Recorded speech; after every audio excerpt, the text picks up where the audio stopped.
Right, good morning and welcome back to the People's Mirror. Now, Nyaribo survives on a technicality. Amos Nyaribo is the governor of Nyamira County, and over the past few weeks he was facing allegations that was likely to ouster him as the governor of Nyamira County. Now, he qualifies as the third governor that has survived the row of impeachment on technicalities, and we bring for you the full story briefly. But after that, our main story really is the protests and resentments that now the statements that Gachagua made concerning the zoning of Nairobi has actually sparked within the Kenyan political scene beyond what we detailed in our previous episode. And so in this episode of the People's Mirror, we will be putting both Nyaribo's survival and the protest and resentments that are freshly arising out of Gachagua's statement. But if you're joining the People's Mirror for the first time, please hit the subscribe button. We are a small channel, an affiliate channel of the Civic Lens KE, and in a period of less than 1 month we have garnered through your support 900 plus subscribers. We only fall short of less than 100 to make that 1,000 subscriber target. So if you're joining our channel for the first time, please hit the subscribe button. Now let's go back to these stories. Before we talk about Nyaribo, let us review the statements that were made by Rigathi Gachagua that we did in an episode earlier here at the People's Mirror. And now that there are new statements, or rather new breath of air that is arising as a result of that statement. Now, Rigathi still insists that he will ring fence Nairobi and zone it for the DCP party. And of course, this was the statement that sparked a lot of aspersions in the Kenyan political scene when Rigathi made them. And we detailed it in our previous episode here at the People's Mirror that when he detailed them in the heat of the moment, because this was happening in Kariobangi North, where he was making statements after the win of the DCP party in that particular ward contest. Now, it turns out that he was not actually making it in the heat of the moment. Rigathi intended to make those statements when he made them. And now he's saying that whoever feels attacked by those statements or feels infuriated by DCP zoning Nairobi and saying that DCP will secure all the seats in Nairobi should present himself or herself in the ballot and contest against the DCP party, rather than saying that the DCP party is dividing the united opposition. Now, while he maintains this, he finds attack from all over the country, narrowing not only Nairobi but also on his approach to politics, which other camps have now termed as tribal. To that, Rigathi answers this way. He says that politics is neither a church service nor a wedding. Politics have things that must be done, and the things that must be done in politics must be done. And for his politicking, he has to consolidate the support of his camp and deliver the country back to his people. And so if that sense of politicking is seen as tribal politics, Rigathi Gachagua still maintains that he will keep doing it. Now, this is it. Nairobi will go to DCP according to the statements of Rigathi Gachagua. That is the governor, the senator, and the women rep position. Other than that, 16 out of the 17 constituencies in Nairobi will have DCP candidates fronting a candidate there, or rather DCP candidates fronted at the exclusion of every other member of the united opposition. Then after that, 76 out of the 85 member of county assemblies in Nairobi will also have DCP candidates fronted at the exclusion of all the members of the united opposition. And that is the substance of ring fencing Nairobi and zoning it as a DCP area moving forward. So let's move into the reactions that have occurred from when we detailed our last episode over the same until now on this particular move by the DCP party leader Rigathi Gachagua to fence and zone Nairobi for the DCP party.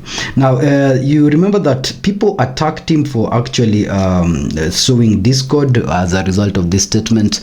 Others say that it had an effect of sowing discord within the united opposition, and immediately after that there was a reaction from certain camps, including the UPA party, which is part of the united opposition, of course the DAP Kenya party, of course there was also reaction from the Wiper party, there was reaction from the Jubilee party. Now the reactions have come from either of that camp and also has gone beyond the united opposition to go all the way to the community and other camps, and that will be the substance of our analysis. Now, Mr. Kalonzo Musyoka on 2nd December was quoted saying that he does not support that DCP stand because United Opposition stands for competence and public endorsement. To this end, Mr. Kalonzo was saying that whereas Rigathi Gachagua likened him to this decision as a Wiper leader, he still feels that the United Opposition should have a ground for competence and also should have a ground for public endorsement. And of course, we detailed Kalonzo's reaction. But then we have now seen reaction from the DCP Deputy Party Leader, Honorable Cleophas Malala, who now defends his party leader. And Mr. Cleophas Malala was quoted yesterday saying that those who expect them to carry the weight of the United Opposition on their shoulders exclusive of everyone else will be shocked. And they say that the statements of the party leader should be seen as part of building the coalition moving forward. So Mr. Malala supports the position by the former DP Rigathi Gachagua to ring-fence Nairobi, saying that this is a way of politicking within the United Opposition. He says that it would beat logic if the United Opposition was to be in the same market selling goods and go ahead to sell another individual's good while his or her own good is left unsold. So with that analogy, he's saying that the United Opposition is a broader sense, but DCP party is a party within the United Opposition that must also now steer and look at its interest as a developing party beyond the top seat as an interest of the United Opposition. So from the DCP camp, you can see that now this statement stems not only from Rigathi Gachagua, but it flows down to the leaders of the party that are under Gachagua. He supports his party leader, again commenting that the party leader must say things that other people find uncomfortable, because saying those things forms the basis of patching the way forward for the DCP party. And so he appreciates Rigathi Gachagua for being bold enough to ring-fence Nairobi, even if that is what other politicians would want to do, but did not have an opportunity to say. Now, Kikuyu Council of Elders are not excluded from this reaction. You remember Rigathi Gachagua is celebrated as the mountain keeper, and so his defense for the Kikuyu community is something that is really sound. Now, the Kikuyu community have a council of elders, and the chairperson of that council of elders is called Mr. Wachira Kiago. Now, Mr. Wachira Kiago made a statement yesterday wrapped in wisdom and quote addressed to Rigathi Gachagua, saying that the mouth that it's that mouth that can lead the neck to death gallows. A man who has no secrets is a threat even to himself. Now, the Kikuyu Council of Elders are calling upon Rigathi Gachagua to tone his sentiments, saying that it is important to keep certain secrets, even if that is what he intended, and reveal those secrets in sufficient timeline, because then if a man does not have secrets, then that such a man is a threat to himself. Now, this warning coming from the Kikuyu Council of Elders might be seen to be sober, but if we are talking about matters time, who is the Kikuyu Elders to determine the political timeline of the DCP party? Because as much as this is a Kikuyu party that is heavily embedded on the culture and in the defense of the Kikuyu nation and the Kikuyu cultures, the DCP party is still trying to struggle as a very young party within the dominance of the previous parties. And so declaring now could be the perfect timeline for them, even if the elders feel otherwise. But because this has come from the chairperson of the Council of Elders, it's a warning that we need to take very seriously, because of course what an elder sees sitting down, a young person cannot see climbing a tree. Now, the elders have warned Rigathi Gachagua to tame his mouth so as not to lead his neck to death gallows, and to keep secrets, because not doing so will even threaten himself. Mr. Kiunjuri from Laikipia is not exempted from the individuals that have also had a playing field with Rigathi's statement. And Mr. Kiunjuri now says that Gachagua is the best government weapon within the United Opposition. When Mr. Kiunjuri said those statements that Rigathi Gachagua is a government weapon within the United Opposition, before saying the rest of the statements, it sparked aspersions. But then he went ahead to say that when government is going through crisis, all they need is one Rigathi Gachagua press conference and attend attention will be shifted from whatever crisis that the government is going through, and attention will be shifted on Rigathi Gachagua. That way, it saves the government and hurts Rigathi Gachagua and his colleagues. So Mr. Kiunjuri from Laikipia was actually just trying to have a playing field with this statement, saying that if Rigathi keeps speaking the way he has been lately, then he will be doing so in favor of the government even without himself knowing, because one, he will be taking limelight out of the government if the government is going through a crisis, which if Gachagua did not make any statement, then the public would be on the neck of the government. And two, when such statements are made, it gives the government now a trajectory of how the opposition is thinking, and it gives the government an opportunity to readjust itself to dismantle the plans of the united opposition. He went ahead to say that destroying the opposition or collapsing the opposition is actually one of the departments within the government right now. And so every statement that comes from Rigathi Gachagua that has the effect of toppling the united opposition helps the government. Hence, Mr. Kiunjuri terming Rigathi Gachagua as the best government weapon within the united opposition.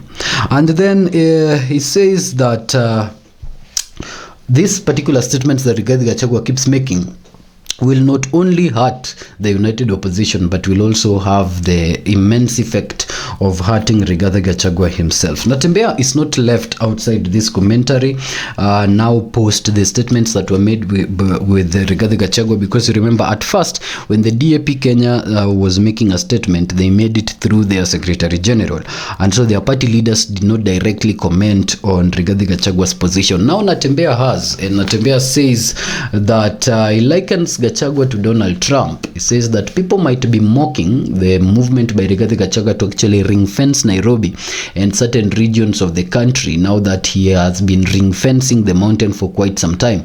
But Mr. Natembeya is giving it rather different look. Mr. Natembeya, the governor of Trans Nzoia County, says that in the previous United States of America elections, it's Donald Trump that promised the Native Americans to consolidate power for the Native Americans and hand over power back to the Native Americans. Now, what is the problem with Rigathi Gachagua having the same approach with Kenyan politics, or George Natembeya himself having the same approach with Luhya politics? He says that ring fencing and blocking regions to deliver power back to the people is not a problem, because the people vote every day to secure that power. Here at the Civic Lens, we are taking a look at ring fencing Nairobi. Here at the People's Mirror, rather, we are taking a look at ring fencing Nairobi as one of the dangers that can occur to the united opposition if it does not end up successfully, in that they ring fence this particular area, hand over this particular position to the DCP party, then lose all the positions in Nairobi. There will be no unity within that united opposition, because they will feel like they got changed only to be defeated.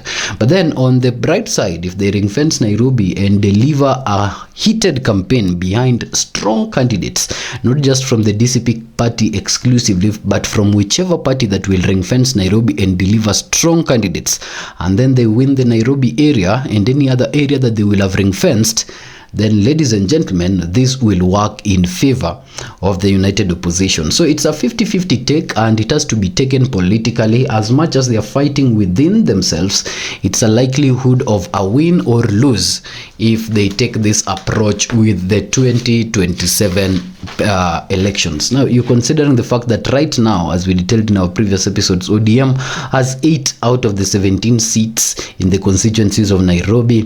UDA has the governor of Nairobi, ODM has the women rep of Nairobi and the secretary general of Nairobi. DCP just has the Kariobangi North Ward. And so if the united opposition was to rally behind DCP to ring fence Nairobi and leave the DCP party to go against the ODM and the UDA party, of course the DCP party will have a lot of work to do beyond the tribal alignment of Nairobi to secure all those seats. And so the conversations that are going on within the united opposition between now and 2027 will put to rest who will take Nairobi, or what will be their approach towards this city that now has both camps eyeing at it. Now, without the People's Mirror, now we will move on to our second story for you. That is the Nyaribo case, governor of Nyamira County, and how it has since played that Nyaribo has escaped the gallows of death slightly based on a technicality. Now, Governor of Nyamira County, Mr. Nyaribo, his full name is Amos Nyaribo, was in the limelight the past 2 weeks because the MCAs of Nyamira County decided to oust him.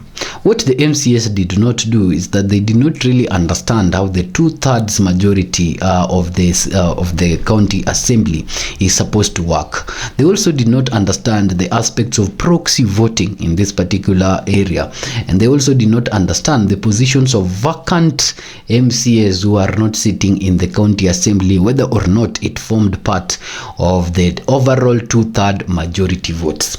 Without understanding these basic concepts of removing a governor, they went ahead to start a motion against Governor Amos Nyaribo that gained 19 out of actually 23, a total of 23 out of the 35 members of county assemblies voting for the impeachment of the governor. Out of these 23 people that voted for the impeachment of the governor, 19 voted in person and 4 voted through a proxy. Now, the proxy issue also became a substance in the major debate, and we will take a look at it briefly, but let's start from the beginning. Now, from that, they did not attain 2/3 majority, yet they moved to the Senate to have Governor Nyaribo removed. When this matter got to the Senate, it also took a very interesting turn. At the Senate, people were looking at the substance of impeachment of Nyaribo, but before they could even discuss why Nyaribo was being impeached, the lawyer of Nyaribo, Counsel Mutuma, was contesting through something called a preliminary objection for the members of the Senate not to hear the main motion. Here I will explain a bit. A preliminary objection is that objection that a party raises in a case before the case is heard. So the party can come and say, no, the court does not have the powers to hear this case, or these people does not have capacity to bring the case before this court, or there are certain things that have not been done that ought to have been done before this case finds itself before this court. So that forms the basis of a preliminary objection. Or normally, it's the person being sued in a court setup that raises it, and it has to be determined before now the person suing is given the opportunity to actually go ahead with his or her case. So this is what Mutuma did for Honorable Nyaribo. Mr. Mutuma went ahead and pleaded for the Senate to listen to this preliminary objection, and in his objection he was objecting to the fact that the people of Nyamira County through their county assembly did not meet the threshold of 2/3 majority to have Governor Nyaribo ousted from the county assembly. And so the Senate had no business hearing this particular matter that was still or did not meet the requirements at the county level. Now, this became the substance of debate because now Amason Kingi said, okay, that is a worthy preliminary objection, and called upon the vote for the Senate to determine whether or not Mr. Nyaribo's impeachment met the requirement of the 2/3 rule, majority rule at the county assembly level. Now, in examining the facts, they found out that 4 people voted through proxy, so 19 people actually voted, and so the proxy issue became a thing. Another thing they found out is that the Nyamira County has been surviving with less members of county assemblies, because you remember there was a recent by-election that was just being done there the other day. And so instead of the 35 members of county assemblies, the members of county assemblies that have been running the county were actually 32. Now, as a result, Mr. Mutuma's argument was that you cannot impeach Mr. Nyaribo, saying that you have attained a 2/3 majority of the votes, while there are 3 members or 2 members rather who are not present in the county assembly presently. And so while the lawyers of the county were saying that the county has been operating with less MCAs, and so the number of the 2/3 majority rule needs to be looked at in line of the MCAs that are present, the position of the the law that is that the 2/3 majority rule is for the overall members of county assemblies, and so even if they are missing and the number is not met, then the number is not met. Now, with basic calculations, they were saying that unlike the 23 that had been presented by the county assemblies to have voted Mr. Nyaribo out, the requirement of the law is that 24 MCAs were to actually agree to vote Nyaribo out. Later on, Mr. Mutuma said that even if the 23 were to be given an opportunity, and the court was to hold, and the Senate was to hold that they have actually met the requirement to ouster Mr. Nyaribo, another factor was in play. 4 out of the 23 did not vote actually and voted through their proxies, and so the actual number that voted was 19. Now, after the Senate was actually faced with these very interesting facts of the law, the Senate decided to follow the law, and different senators took the approach of the law. Of course, it's very, very commendable that while the attorney was talking about the numbers being the current numbers in office, senators were not taking any of it. Senator Enoch Wambua of Kitui was actually the first to actually say that the Senate is bound by the law, and whatever the law says is that the majority is 2/3 of the overall members of the county assembly, and that was not attained. Other than that, Aaron Cheruiyot also said that we might not like the law, but the law is the law, and so the majority leader of the Senate was saying that the law was not met in oustering the governor of Nyamira County. The same sentiments were echoed by Richard Onyonka, the senator of Kisii County, and Ledima Olekina, who defended the governor, saying that the law is the law, and everything that is outside the law is an anarchy. Now, Mr. Nyaribo becomes the 3rd governor that has recently, since the 2022 elections, escaped the gallows of impeachment on a technicality after the governor of Isiolo County, Huyo, and also after the governor of Kericho County, Eric Mutai, having also escaped on technicality before the Senate. For Mr. Eric Mutai, he has escaped twice. For Mr. Huyo once, and now Mr. Nyaribo is the 3rd governor that has saved himself from impeachment just because the lawyers of the county and the members of the county assembly did not understand what goes on in impeaching a governor. Or rather, if they did, then they downplayed it. So, ladies and gentlemen, as people are reacting to the statements of Rigathi Gachagua on one end, this is the position of the People's Mirror on this particular matter of the county of Nyamira. It is the duty of the people, of course, to call back their leaders if they feel like their leaders are not serving them well. And so the county assemblies have recently been misusing that particular position and leaving the Senate to stamp or otherwise. Now, with the Nyamira situation, it calls upon the county assemblies who feel that their people or their leaders are not doing their mandate to actually do a proper process from the county level, so that when they are handing their petitions to the Senate, then it is flawless, leaving just the Senate to make a decision on the fate of the governor. And this follows even the county of Nairobi that had impeachment motions on the governors previously. If they decide to bring those impeachment motions back on the table, then they do need to filter the motions very, very clearly at the county level, so that the Senate just has an easy job of agreeing with the county or otherwise. It's been a pleasure recapping the 2 stories of Rigathi and Nyaribo for you. Until our next episode.